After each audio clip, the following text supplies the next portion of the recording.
FII वाला जो point है, मैंने इसके लिए एक आर्टिकल पोस्ट भी लिखा था, इफ यू वुड सी। जो इंडियन इन्वेस्टर होता है ना, उसके लिए क्या होता है, एक कॉस्ट ऑफ इक्विटी होती है। मतलब कॉस्ट ऑफ इक्विटी जैसे आप अगर इन्वेस्टमेंट कर रहे हैं एफडी में, तो कॉस्ट ऑफ डेट हो गई, कॉस्ट ऑफ डिपॉजिट हो गया, यानी कि मैं कितना रिटर्न एक्सपेक्ट करता हूँ इस पर्टिकुलर इन्वेस्टमेंट से, वो आपकी कॉस्ट ऑफ इक्विटी या डिस्काउंट रेट हो जाती है।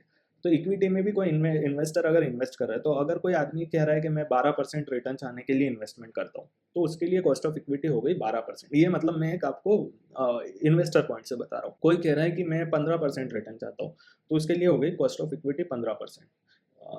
सो दीज आर द थिंग्स। आप उसको सही से कैसे मैप करें कि क्या मतलब कहने को तो आप चाह सकते हो कि मुझे 50% चाहिए इक्विटी से रिटर्न, सो आपके लिए कॉस्ट ऑफ इक्विटी 50% होना चाहिए, बट रियलिस्टिक क्या मेजरमेंट हो सकता है वो आप देखते हैं।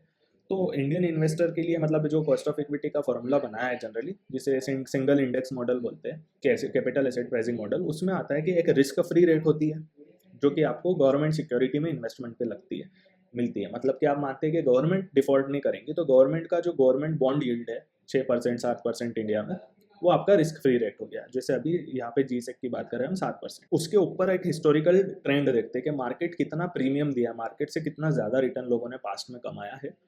अगर वो जैसे मान लीजिए 14% है, तो आपका मार्केट रिटर्न हो गया 14, and market return minus risk free rate हो गया आपका equity risk premium, R M minus R F, वो आपका हो गया 7%। एंड देन जो शेयर आप लेते हैं उसकी सेंसिटिविटी स्टॉक मार्केट से देखते हैं कि अगर स्टॉक मार्केट 10% बढ़ रहा है और शेयर भी 10% बढ़ रहा है, तो वो हो गया उसका बीटा 1, यानी सेंसिटिविटी नहीं है, वो पूरा मार्केट के हिसाब से चलता है।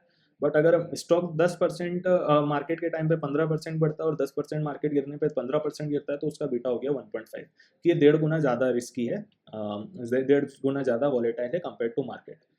तो 7 का अगर वो है और बीटा अगर 1 है, तो 7 + 7 14 हो जाता है।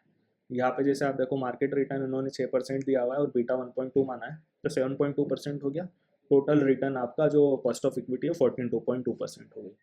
Compare to that if we see a US investor, US investor या कोई भी फॉरेन इन्वेस्टर है जो कि डेवलप्ड इकोनॉमी से आता है, उसके लिए रिस्क सिर्फ मार्केट रिटर्न नहीं है, उसके लिए आपकी कंट्री की जो डिफॉल्ट है वो भी उसके लिए वो उसको लगता है कि हमारी जो यूएस है या हमारा जो यूरोप है वो ज़्यादा सेफ है। सो इंडिया में इंडियन गवर्नमेंट भी डिफॉल्ट कर सकती है, तो उसके लिए रिस्क फ्री रेट हो जाती है यूएस ट्रेजरी, या यूरोपियन जैसे गवर्नमेंट जर्मनी की रिस्क फ्री रेट हो गई। तो ये 3-4% ही रहती है।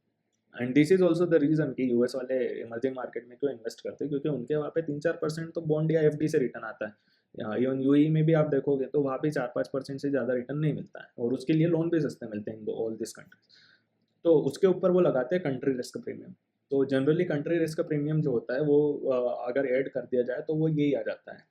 जैसे इंडिया का जीसेक 7% है, तो US treasury plus country risk premium भी 7% होगा, और ज़्यादा रिस्की कंट्री आ गई तो शायद ये और बढ़ जाता है। प्लस एक पार्ट होता है करेंसी रिस्क का। तो अभी जैसा डिक्लाइनिंग मार्केट है, मतलब करेंसी इंडिया की रुपये डिप्रिशिएट हो रही है, ये और ज़्यादा रिस्की हो जाता है। तो करेंसी डिप्रिसिएशन का जो रिस्क है, हो सकता है आप तो 4-5% जा रहा हो, बट जनरली अगर हम 3% भी मारें तो वो भी ऐड करते हैं। एंड उसके बाद मार्केट रिटर्न का ये जो प्रीमियम है, बीटा एंड मार्केट प्रीमियम, वो ऐड करते हैं। सो ये सारे कॉम्बिनेशन के बाद आप देखो कि अगर कोई चीज़ हमारे लिए 14.2% की कॉस्ट ऑफ इक्विटी है, तो सेम इन्वेस्टमेंट के लिए यूएस इन्वेस्टर की कॉस्ट ऑफ इक्विटी 17.2%। अगर वो हमारे देश से 17.2% रिटर्न कमा रहा है, तब जाके वो के लिए फायदेमंद है हमारे देश में इन्वेस्ट करना, क्योंकि करेंसी फ्लक्चुएशन से वो 14% पे तो आ जाएगा। अब आप ये समझो कि 5 साल बाद उस कैश फ्लो 1,000 रुपये देखा है और उसको आप डिस्काउंट कर रहे हो। मतलब this is how we come do valuation. ये बहुत सिंपलिस्टिक मेजर है, बहुत डिटेल में हम जाते हैं, but we will discuss that somewhere later. तो 14% से डिस्काउंट करने पे आपकी फेयर वैल्यू आती है 520 रुपये, और 17% से डिस्काउंट करने पे आती है 450 रुपीज़। ठीक है, अब कोई चीज़ ट्रेड कर रही है 450 पे, तो उसके हिसाब से बात हुई कि ये 450 का ही होना चाहिए, बट आपके लिए ये होना चाहिए 520 का। तो 450 का ये होना चाहिए, तो वो तो पैसा लगाएगा नहीं, बट आप लगा सकते हो क्योंकि आपके लिए तो 520 का होना चाहिए, 70 रुपये का आपको अपसाइड दिख रहा है, राइट।